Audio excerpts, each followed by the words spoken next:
Your Excellencies, members of the Diplomatic Corps, ladies and gentlemen, welcome to the Institute for Foreign Affairs and Trade. Today we are delighted to host Ms. Rose Gottmöller, Deputy Secretary General of NATO. Ms. Gottmöller is visiting Budapest on the occasion of the NATO Transformation Seminar held this week. This is a major event, and participants are coming from all corners of the alliance. The Secretary General, permanent representatives, Chairman of the NATO Military Committee, military representatives, and strategic commanders are coming together to discuss the strategic challenges that NATO will likely face over the near to long term. Ms. Gottmöller has had a distinguished career as an expert of arms control and non-proliferation. Before joining NATO as Deputy Secretary General in 2016, she has spent more than a decade in the Department of State, and prior to that, with the Carnegie Endowment for International Peace. She is the best example of what a great career a researcher can have. Being in a research institute is really inspiring. Your Excellencies, ladies and gentlemen, the security landscape around Europe has been changing in the past couple of years, and NATO has to face traditional and emerging challenges: nation-states and non-state actors, hybrid wars and civil wars. Some of these problems pose a direct, daily threat to NATO countries.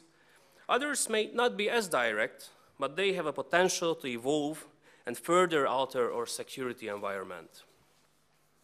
Hungary, due to its delicate geographical location between the north and the south, the east and the west, has strong interests in both regional dimensions of NATO. We are actively participating in NATO reassurance measures, setting up a NATO force integration unit in the city of Székesfehérvár, sending a company-sized unit to the Baltics as part of the Visegrad 4 rotation presence, and providing air assets for the Baltic air policing mission in 2019. Since the Wales summit, defense spending has become a major issue once again. In 2012, we already made a commitment to increase our defense budget. We started in 2016 as promised. The Hungarian Defense Forces budget will reach 2% of the GDP by 2026, according to the original plans, although there are already discussions for an earlier increase. But NATO is not only about defense budgets, tanks, airplanes, and military exercises. As our associate fellow, General Imre Porkoláb, has written recently, and I quote, "Resurgence of state actors, protracted transnational challenges are exponentially interrelated, and the high-speed disruptive technological innovation creates opportunities in an increasingly unpredictable context. Since these security challenges are very different, the alliance should recognize that the most significant and capable threat to its core interest is a systemic asymmetry between traditional bureaucratic organizations and networks," end quote. This is the point I would also like to emphasize. NATO must adapt its needs to become more networked and agile, because in the new security environment, the alliance's multinational bureaucratic organization could be theoretically too slow to respond. These few remarks offered just a brief insight into the various challenges NATO is facing in 2017. But as a part of European reassurance measures, we are more than interested to hear how the alliance wants to tackle these challenges. And for that, we have the best inside source in the room. Dear Deputy Secretary General, the floor is yours. Thank you.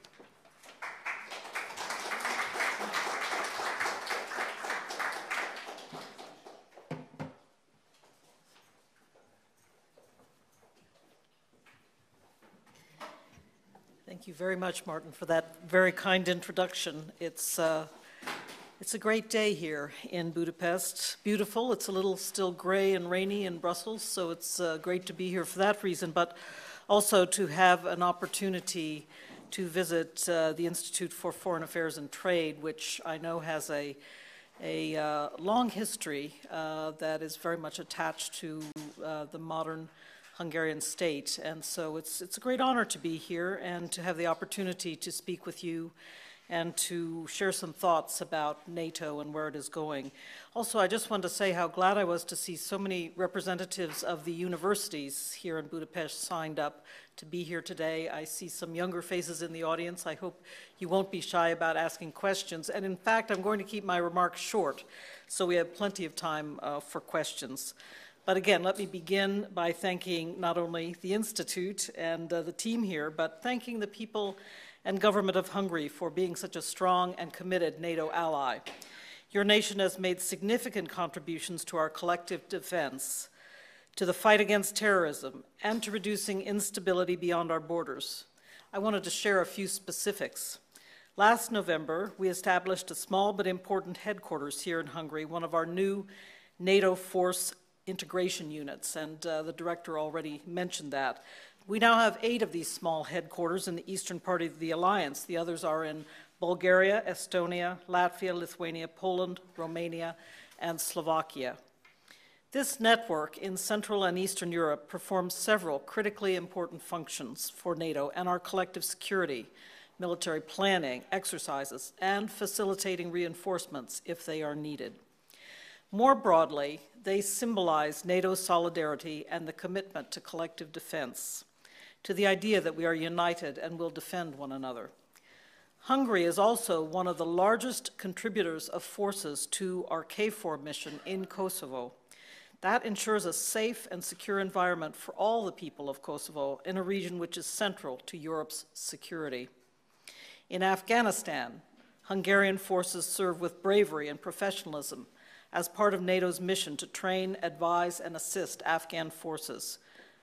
They, in this way, can secure their country and deny safe haven to international terrorists. Later this year, Hungarian troops will deploy to the Baltics as part of our ongoing assurance measures. Hungary will also support our multinational framework brigade in Romania as part of our tailored forward presence in the Black Sea region. Your country has contributed to NATO trust funds for cyber defense, for medical rehabilitation, and this as part of our support for Ukraine. So, now comes the big question of the day, defense burden sharing. And I wanted to also say a word of thanks to Hungary for increasing defense spending. At our Wales summit in 2014, Hungary and all NATO allies agreed to the defense spending pledge, committing allies to increase defense spending to 2% of GDP within a decade. Since then, Hungary has stopped the cuts in the defense budget and has increased defense spending in real terms. We welcome this very much. We are also encouraging Hungary to maintain the momentum going forward, because in a more dangerous world, we need to invest in our security and keep our nation safe. I wanted to underscore, as I touch on this topic, that, of course, President Trump, coming into the White House throughout his campaign and in recent months, has made defense burden sharing an important priority and talked about it rather in strong terms. But it's really important to recollect that the decisions in this regard were reached at the Wales Summit in 2014, and since that time, the cuts have stopped across the NATO alliance, and the numbers are starting to come up. We can return to this in our discussion period if you wish. Now, let's say a few words about NATO's adaptability. That's the very purpose of my visit to Budapest today and the NATO Transformation Seminar. For almost 70 years, NATO has kept the peace in Europe. We have been successful because we have been able to change as the world has changed. During the Cold War, our focus was collective defense and deterrence. But after the fall of the Berlin Wall and the dissolution of the Soviet Union, we adapted to the changed circumstances. Our focus broadened to include crisis management beyond our borders. Going out of area was a paradigm shift for the alliance. In the 1990s, we embraced change and helped to stop large-scale bloodshed in the Western Balkans. Before the 1990s, NATO did not work with any partner countries. Now we work with a network of 41 partners in Central Europe, Eastern Europe, Central Asia, and beyond. Thank you. I wanted to take note that we have a new partner now. Colombia is our most recent partner and our first in Latin America. So we are truly looking for ways to provide wide-ranging partnership opportunities to countries that can help to increase net security in their regions and across the world as a whole. So we welcome this very, very much. As a result of working effectively with our partners, today NATO is smarter and a more agile alliance. Oh, by the way, we also have international partnerships with international organizations as diverse as the UN and the EU on one side and the International Red Cross on the other. So it's not only country partnerships, but also with some international organizations. Our evolution also obviously included the addition of 12 new NATO members between 1999 and 2009, beginning with Hungary, the Czech Republic, and Poland. This infusion of new members and new perspectives has spurred organizational change and new thinking. After the terrorist attacks in the United States on September 11, 2001, we invoked Article 5 for the first time. That is our collective defense clause. We deployed AWACS to patrol American skies. And we deployed our largest combat mission in Afghanistan to ensure that it would never again become a safe haven for international terrorists planning to attack our countries. The pace of NATO's transformation has increased over the past few years. 2014 was indeed a major watershed in NATO's recent evolution. In response to Russia's illegal annexation of Crimea and the rise of ISIL, it became clear that NATO must engage in both the enhancement of collective security and also projecting greater stability beyond our borders. We must do both at the same time, and indeed those were the core objectives that emerged from the Warsaw Summit in July of 2016. So we are pursuing a two-track approach to Russia, combining strong defense and deterrence with an openness for dialogue. Indeed, when tensions are high, we need dialogue more than ever to reduce risks and increase mutual predictability and confidence. NATO is a defensive alliance. Everything that we do is defensive, proportionate, and fully in line with our international commitments. Our forces do not pose a threat to any country. Our goal is to prevent conflict, not to provoke conflict. All of NATO's defensive actions are designed to ensure that the safety and security of our member countries is upheld and that the shared values on which NATO was founded are upheld. Every ally needs to respect and promote these principles: democracy, individual liberty, and the rule of law. We are working closely with our network of partners to increase stability to the south and east, because if our neighbors are more stable, we are more secure. We are working closely with partners to the east, such as Georgia, Moldova, and Ukraine. Our training and defense capacity building efforts in these countries have made a difference, helping them defend their independence and better face external threats while strengthening their own institutions and fighting corruption, which is an endemic problem in many places. NATO and the EU are now taking our level of cooperation to a new level. We recently agreed on more than 40 proposals in several key areas, including dealing with hybrid and cyber threats and building the capacity of our partners. We recognize that each organization, working alone, does not have all the tools and resources needed to effectively address all of the challenges that we face, both military and non-military. By working together, we can build and leverage our capabilities. We like to say that neither the EU nor NATO has all the tools in the toolbox, but when we put them together, we form a coherent whole. We do have to avoid duplication, however. We must complement each other and not compete with each other, and that's exactly what we are doing. So NATO, supported by our network of partners, has been involved in a great deal to enhance our collective defense and also to project greater stability to the south and east. So, concluding thoughts. For almost 70 years, NATO's unique bond between Europe and North America has helped to ensure peace and prosperity on both sides of the Atlantic. Today, NATO is as vital as ever. Our alliance is strong and continues to adapt. That has been a major theme at our seminar here in Budapest and will remain a major theme when NATO leaders meet in Brussels at the end of May. And you may have seen that it's been announced by not only Secretary Stoltenberg, who's in Washington, but also by the Trump White House, that there will be a leaders meeting on May 25th in Brussels. So we will continue very much to rely on Hungary's contribution to our mutual efforts and truly look forward to working with you going forward. I think there is so much that we can do together, and we have to be constantly mindful of the better ways that we can work together. So thank you very much for your attention. Again, it's good to see so many old friends and colleagues in the audience, as well as so many new faces and young faces. So I look forward to our discussion very, very much. Thank you.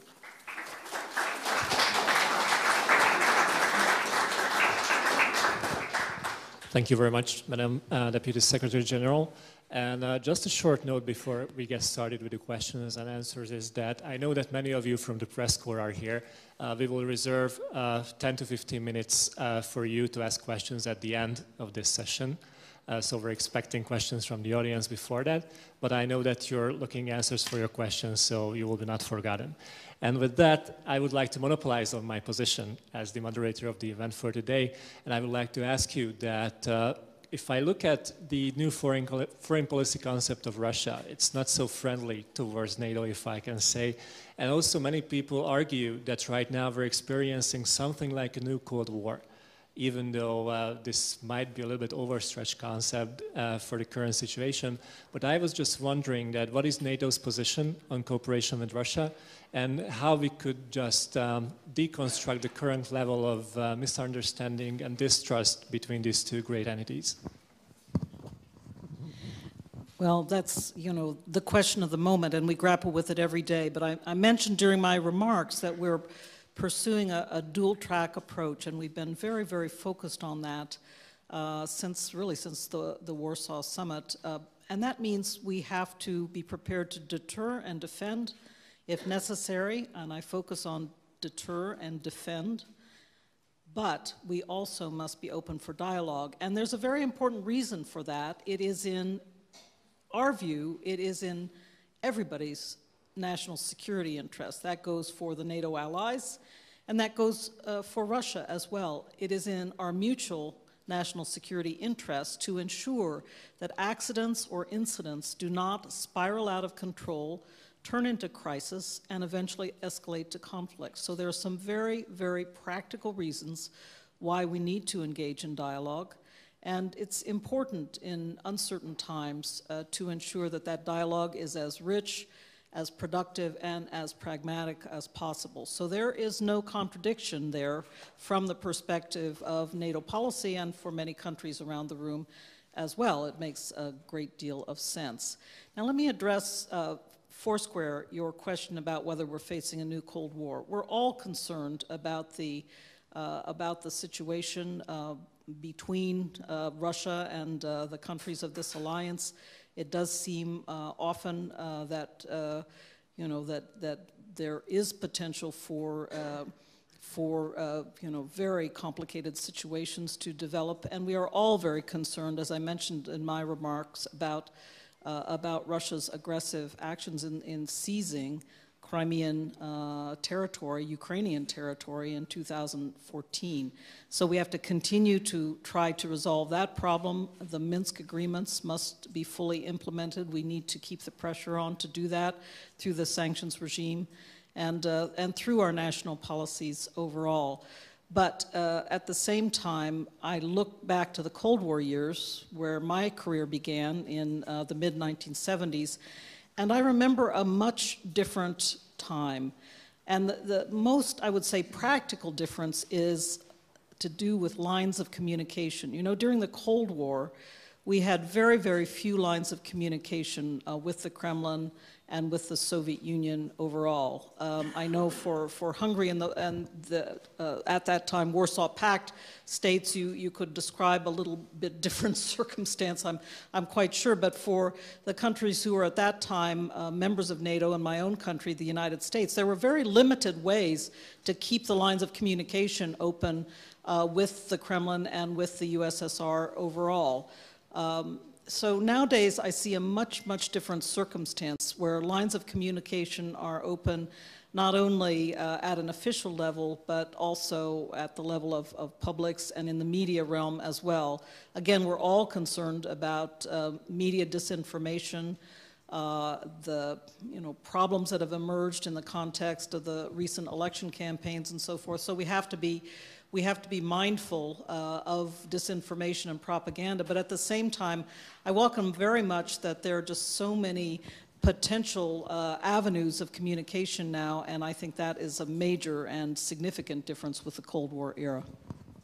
Thank you very much. And before we really open up for questions, and I would also like to get our third microphone up and running, I was just wondering that considering President Donald Trump and his comments on NATO, and whether the European allies are sharing the burdens of collective defense, I'm always wondering that if I look at his cabinet, if I look at Secretary of Defense James Mattis, for example, he's a great friend of NATO, I think we can say that.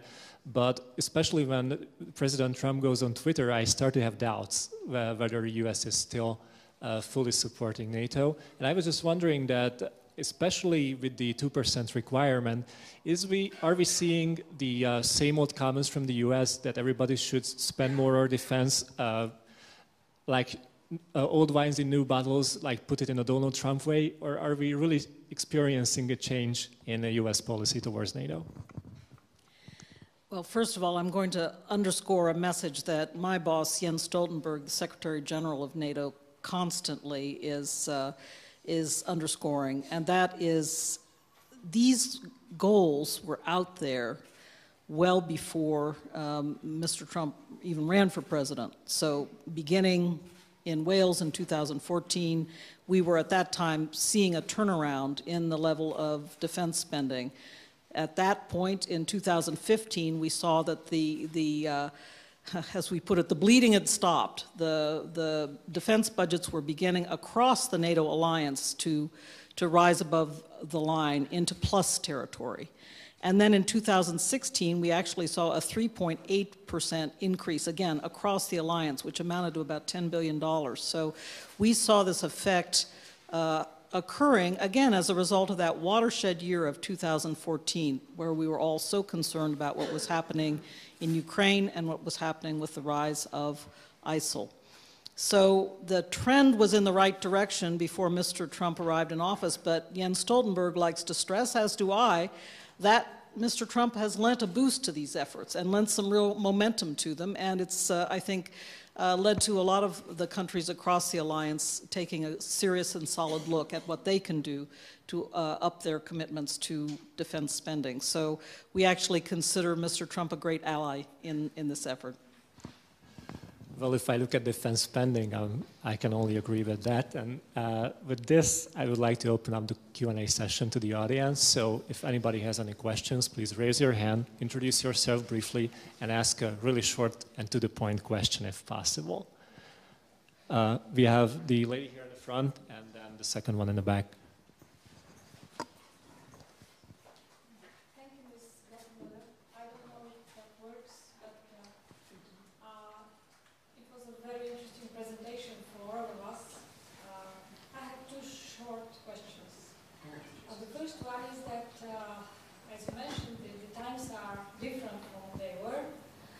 There are certain changes going around, and what I mean is the coming Brexit.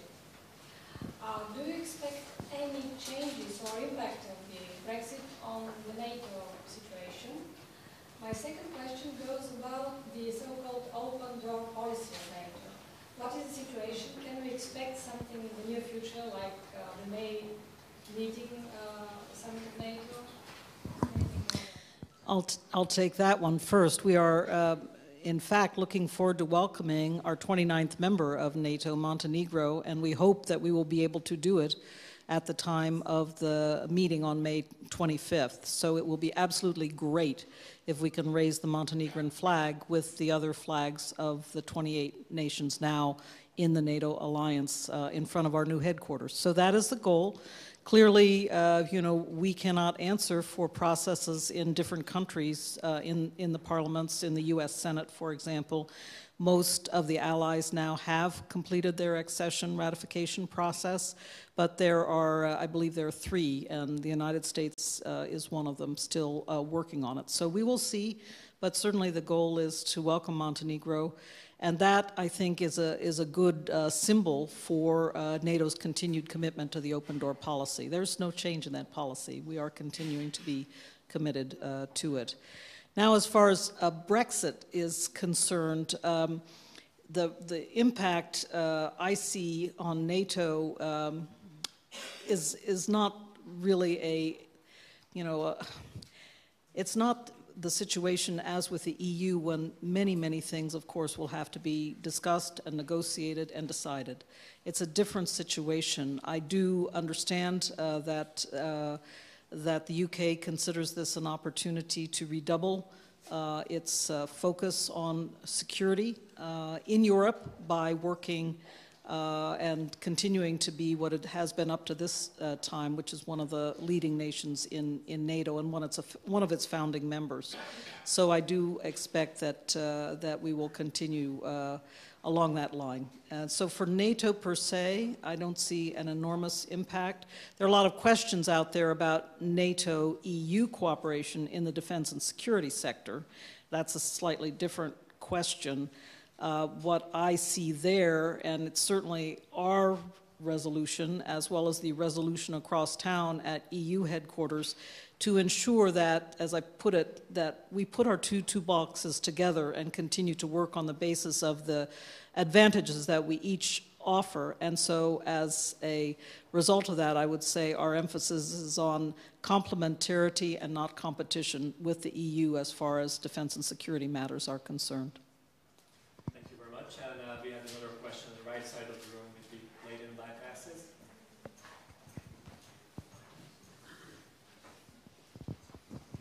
Good afternoon. My name is Mariam. I'm from the Embassy of Pakistan. My question pertains to, it sort of builds on the question regarding Brexit's impact on EU and NATO relations. My question is, given the recent meeting of, the summit meeting of President Trump with Chancellor Angela Merkel, and the fallout of that is not very optimistic if you consider it, what options do you think that NATO as a collective defense organization has for Europe as either a whole in the collective security sense of the term, or will it be more inclined to engage with countries on an individual basis? Because even after the election of President Trump, there was the statement by Donald Tusk saying that America is now a competitor to the EU. So how do you plan on reconciling the two views? Thank you. Well, first of all, I don't think I will accept your introductory comment that it wasn't a good meeting between Chancellor Merkel and President Trump. I don't actually know what kind of meeting it was, so I'd be cautious about, press commentary that portrays, the outcome in a certain way. I think, frankly, they had some, from what I've been able to tell, they had some good and frank discussions, and it's very clear to me that Germany will continue to be one of the leading countries in the NATO alliance in terms of not only defense and security, but also in terms of establishing how we work together with the European Union. And so the other point I'll make about some of the wide-ranging comments that have emanated from Washington, that have emanated from different places in Brussels, that have emanated from the different capitals of the alliance. We welcome debate. There's nothing wrong with discussion and debate, especially at a time when there are a lot of changes in the overarching environment, the political environment at the moment, with many elections going on in Europe. I think we have to accommodate debate. We have to take it on board, but not let it stop the momentum of work that we need to do. So that's how I look at it. There's a lot going on here, obviously. I already talked about the kind of balance between the EU and NATO in the defense and security relationship. I frankly am optimistic because in December at our foreign ministerial we had a good very good declaration launched, again, by the EU leadership, Mr. Tusk among them, and again, the Secretary General of NATO, Madame Mogherini, also involved in that process. And coming out of that has been a very large set of projects, 42 projects overall, where the EU and NATO are working together on defense and security goals. There are already some practical benefits of that in terms of our two operations at sea, Operation Sea Guardian, together with the EU Operation Sophia, helping to control the flow of migrants in the central Mediterranean, and also the Aegean, that's a separate maritime operation. So there are already some practical benefits coming out of NATO-EU cooperation, and that's the trend line that I focus on, and that's the trend line that we continue to need to develop. Debate is important, but we can't let it distract us from the pragmatic goals that we are pursuing already successfully and need to expand. Thank you very much, Your Excellency. Next question is yours. Thank you. I'm the Romanian ambassador. I have a question that refers to a mention that you made during your introductory remark. You mentioned the corruption, and I think that that's a theme of significant interest for this region. It is a theme of huge interest for my country. In fact, we define corruption as a threat to our national security, and that's one of the reasons we treat it so seriously. Could you please elaborate more about this topic? Thank you. First of all, I wanted to pay a compliment to the Romanian people for their attention to this issue, and I think that's the hallmark of a healthy democracy, when the publics are seized of issues of national importance and willing to speak out on them. So I wanted to just pay my compliments in that regard. The second thing I will say is that, again, NATO stands for the rule of law. This is our basic, I would say, our moral superstructure in the alliance, that we stand for basic principles such as the rule of law, sovereignty, territorial integrity, all those principles that came through the Organization for Security and Cooperation in Europe process at the end of the 1970s and into the 1980s, and are now well established. We stand for those basic principles, and among them is the rule of law, and that inherent in that is the fight, the necessary fight against corruption. So that's where NATO stands, but what does NATO do about it? And here I wanted to stress all the work that we do on not only defense capacity building, but institution building in countries across our partner community, and also continuing work on these matters inside the alliance. So it is important, I think, that we constantly be working inside the alliance as well as with our partners to enhance our own institutions and to build up their capacity in the realm of law enforcement, for example. And so NATO does what it can in cooperation with allies and partners to work in this area, and we will continue to do so. But we clearly are not the only institution that must engage in these issues. There are many others, and national plans to fight this problem are also, of course, of utmost importance.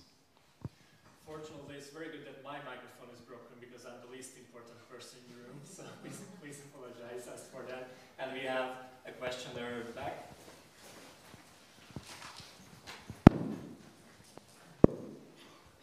Hello, my name is Mette Petersen. I'm from the International Federation of Red Cross and Red Crescent, and thank you very much for the opportunity to have this exchange. I have two questions. One is you mentioned very much the increased cooperation also with the Red Cross, and talking very much about complementarity and of course the special nature of the Red Cross movement and our independence and neutrality. If you could talk a little bit more about that. The second questions would be, we very recent also had a discussions on the concern of the security on the Western Balkans and the deteriorating or the rumblings and our concern about the security there.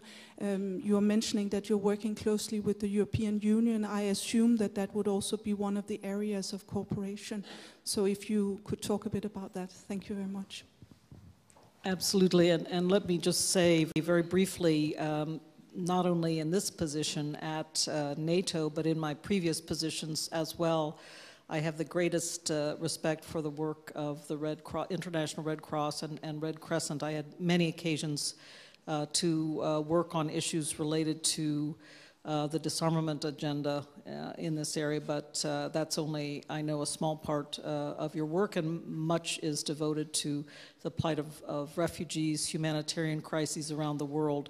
So I will do no more on your first question than to comment on a comment about my great personal respect for the work that you do, and hope for your continuing success in these very, very difficult areas. On the second point, the Western Balkans, that is an area it's both an area of great hope, and I mentioned the Montenegrin accession to NATO, so you know, there is still progress in the area. Still, countries are moving forward. We still have, of course, the system of the so-called Dayton Accords in place to help to manage the relationships in the region. And out of that grew mechanisms such as KFOR, which has been helping over time to maintain the peace in Kosovo, and also to create, I talked about institution building a moment ago, to create coherent and capable government systems for that country. So there's some going on that is positive and optimistic, but at the same time, at the moment, there is much that is lending to instability. Obviously, there is a lot of political competition going on at the moment with a number of elections in the region, very important elections. But that is lending, you know, weight to different kinds of political action that's creating a lot of competition and issues. Second, we are concerned about the meddling of outsiders in the region, concerned about the Russian Federation's role in the region. We have the situation with the potential coup in Montenegro and alleged involvement of the Russian Federation in that. So, you know, there's a lot of concerns about outside influence contributing to instability.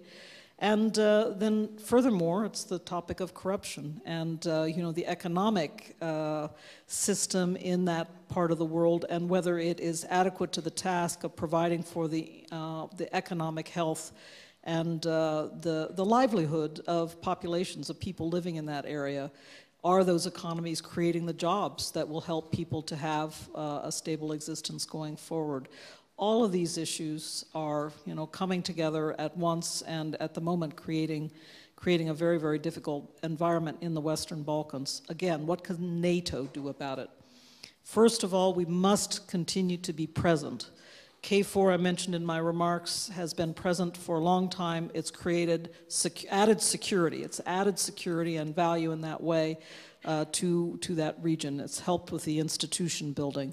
Very, very important defense capacity building overall. We must be present in the region. And not only Kosovo and KFOR, but across the region, we are involved in different types of cooperation that help to build capacity there. One of my first, well, it was my first trip when I arrived at NATO in October, was to go to Montenegro for an emergency response exercise that NATO organizes on an annual basis in different countries. The next one, actually, next year will be in Bosnia and Herzegovina. But it's, you know, people say, what? You do emergency response? But actually, it was a great training exercise in that region that has suffered from a lot of floods recently. the whole exercise was built around rescuing civilians in flood-damaged regions. And there were teams from all over the place, including, by the way, a team from Serbia, as well as a team from Ukraine, as well as, all across the region. There were different teams of emergency responders there. So NATO's doing that kind of thing as well, trying to create some basic capacity and capability.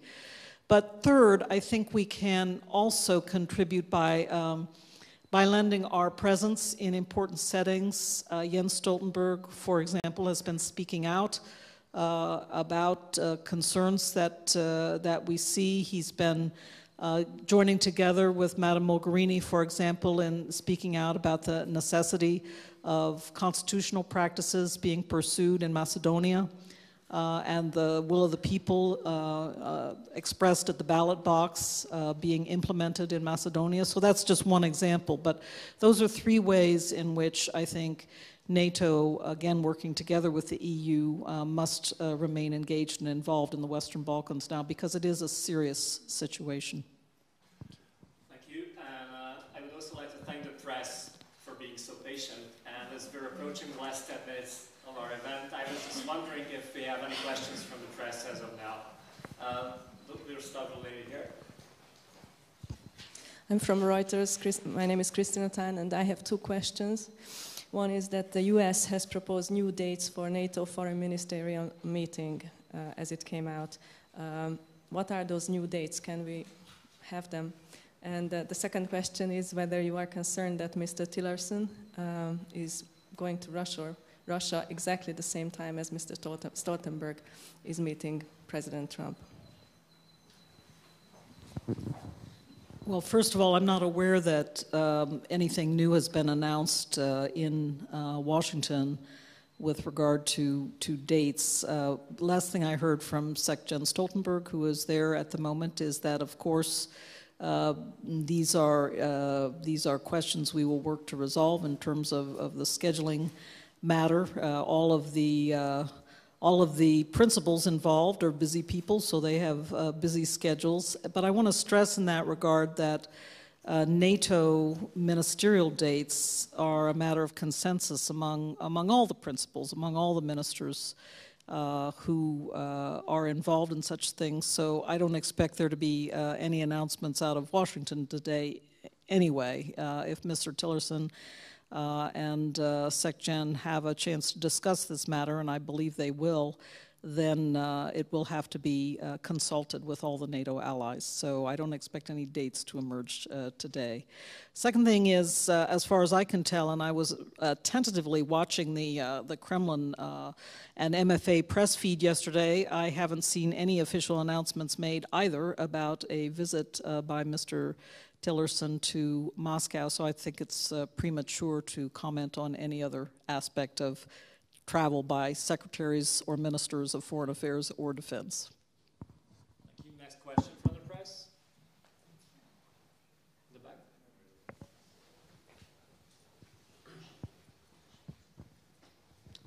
the back. Thanks for being here and taking our questions. I would like to seize the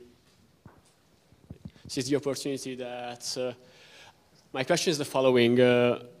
What is the NATO's point of view of the forming Russian and Turkey arms deal? Do the NATO see it as a risk on the coherence of the alliance? Well, first of all, as NATO allies, the basic policy is, and this goes across the board, that countries are free to form their own security relationships. Clearly, NATO allies have decided that they are going to be, members of the NATO alliance, and that is their security relationship. It also is clear, though, that countries make their own sovereign decisions about arms purchases and how they're going to, modernize their military. So the key point there for NATO, as we think about it at NATO headquarters, the key point is interoperability. we want to have the most efficient and effective alliance in terms of the ability of different members of the alliance to operate together in peacetime, crisis, and we don't like to even think about this, but we must plan ahead in possible conflict. And so interoperability is the key there, and I think that's the most important thing for any member of the alliance to think about as they consider arms purchases or purchases of other types of equipment like radios, for example, communications equipment. Will those systems be interoperable across the alliance, because that's the way that the alliance can operate most effectively. So I think that's, I'm not going to comment. Indeed, I haven't seen any confirmation of any deals by any means, but I think it's most important for members of the alliance to focus on the importance of interoperability. Thank you. Next one from the press. He's not a press, but he has a question, so I guess we can go forward. Thank you very much. I'm from the Venezuelan embassy, and I'd like to ask you about your remarks about the cooperation with Colombia, considering the fact that the Latin American region has been less present or perhaps neutral in the international conflicts, and also the fact that the region has has agreed to renounce military mechanisms to resolve conflicts as a way to declare ourselves as a zone of peace. So if you don't mind, please can you elaborate on your cooperation with Colombia? Thank you very much. Absolutely, and I have to say, in my previous job, when I was still in the Department of State, I made my first trip to your part of the world last year and had an opportunity to see what I think are really beneficial results of those long negotiations to end the civil war in Colombia and to create the conditions for long-standing peace and development in that country and in your region overall. So I'll make that general comment. The second specific thing I'll say is, yes, indeed, Latin America has been a model in terms of ensuring cooperation and really an emphasis on other types of interaction, particularly on the trade and economic front. But in the case of a number of Latin American countries, you have been a net, I would say, net provider of security in the way you have participated in international peacekeeping operations in different parts of the world. And that is the area where Colombia now, with the civil war, we see and we hope continuing to wind down, be resolved, moving into a period of peace for that country itself. Whether it can begin to be a net security provider in looking to peacekeeping operations in other parts of the world. And so that's one aspect, one area that we are looking at, but also after years of civil war, after years of conflict, again, the kinds of NATO programs that I was talking about a moment ago, defense capacity building, institution building, et cetera, these are areas where I think we can have a very, very fruitful interaction with Colombia. By the way, the reason I was going to Colombia as Undersecretary of State was because we had a lot of work going on there in demining and counter-IED, dealing with years of mines that have been laid down and improvised explosive devices all along jungle trails, really affecting the livelihood of local villagers and farmers, because their lines of communication, the roads were mined.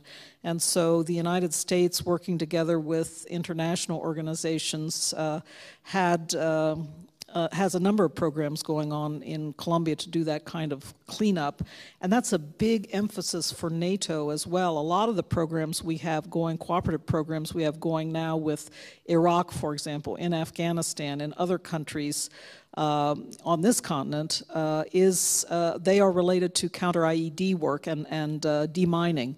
And so I also see that there's a kind of there's a mutuality of interest there that we can benefit from learning about Colombia's experience in the NATO context, and we hope that we can benefit Colombia by providing more information to them and perhaps some backing and resources. So it's really, I think, quite an interesting phenomenon.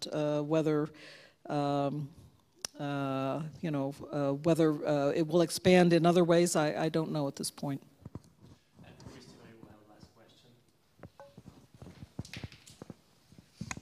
Can I just go back to your remarks on Montenegro and the alleged coup attempt? Can you be a little bit more specific about your concerns about Russian? Can you be a little bit more specific about your concerns regarding alleged Russian involvement in that coup attempt? And do you believe that NATO should actually boost its presence in the region? Because you said we must be present, but do you actually believe that NATO should actually increase its presence to keep stability in Kosovo? I think that in terms of boosting our presence, NATO has a well-established presence now. I talked about the different ways we are present there, including in doing things like emergency response training and so forth. We try to be as flexible as possible in terms of working with the countries in the region on what their needs are. There are individual partnership programs in each of those countries, and so it's a matter of, I think, figuring out what is most needed to enhance defense capacity, to enhance training opportunities and that type of thing. It's not a blanket decision. It goes with the individual needs of each of the countries with which we are partners in the region. So that's number one. Number two, your question about the alleged coup, I would just say that we've been impressed with the way Montenegrin authorities have been pursuing the investigation. They are cooperating, it seems, very well with other countries in the region, including with Serbia. And I don't want to comment further because it's basically it's a law enforcement matter going on now, but I just want to express a very strong admiration with how the Montenegrin authorities have been handling it. Thank you very much, and with that, I think we will conclude our event for today. I would like to thank Deputy Sec General Gallagher for visiting us today, taking the time from her absolutely and pretty busy schedule to take this hour to spend with us.